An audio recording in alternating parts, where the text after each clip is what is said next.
What happened between the cross and the resurrection? Acts 2:24-27. KJV says, "Whom God hath raised up, having loosed the pains of death, because it was not possible that he should be holden of it. Because thou wilt not leave my soul in hell, neither wilt thou suffer thine Holy One to see corruption." Jesus fully took our sin upon himself at the cross. But Scripture also says God is just, and the wages of sin is death. Romans 6:23. Death isn't just physical. It includes separation. So the question becomes, did Jesus only die physically, or did he fully enter the realm of death on our behalf? Did Jesus go to hell? Many Bible teachers understand Acts 2 to be saying this: Jesus truly died. His soul entered the realm of the dead, but he was not abandoned there. Death could not hold him.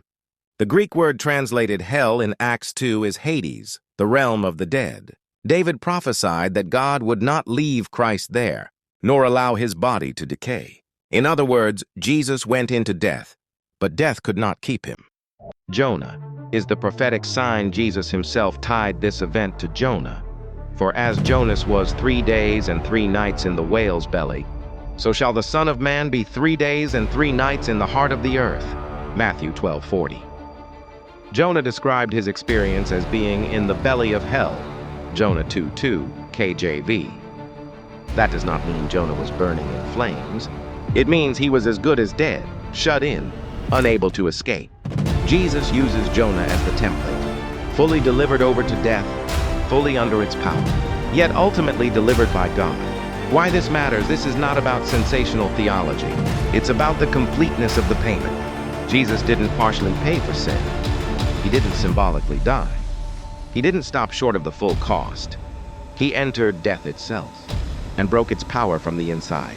That's why Scripture can say, it was not possible that he should be holden of it. Death grabbed him and lost. The gospel power because Jesus went all the way. Sin is fully paid. Death is fully defeated. Hell has no claim on the believer. He did not just escape the grave. He conquered it. And that's why the resurrection is not just a miracle. It's a victory declaration. And this is where the gospel becomes personal. Jesus did not just die near death. He did not stop at pain. He did not tap out early. He went as far as sin could take a man.